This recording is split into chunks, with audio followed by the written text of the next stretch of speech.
এখান থেকে শুরু হয়েছে, সেই ওপারে গিয়ে শেষ হয়েছে। দেখি, পটল ভাজা, বেগুন ভাজা, ঢেঁড়স ভাজা, উচ্ছে ভাজা। আমার ছোট সাই বাবা খাবে, আর ছোট সাই বাবার জন্য আমি করেছি। তো বাবানের জন্য এখানে ভাত রেডি হয়েছে, দেখতে পাচ্ছ এখানে সরঞ্জাম পুরো রেডি হয়ে গেছে। আর ওর গিফট, ওর গিফট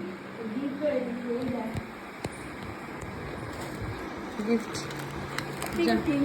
জামা গিফট। দেখো, এটা আমার ঘর ছিল, এখন ওর খেলার ঘর হয়ে গেছে। এখানে টুকটাক খেলনা আছে, আর ওই ঘরে তো খেলনা আছে। দেখো বেলুন দিয়ে সাজিয়ে দিয়েছে।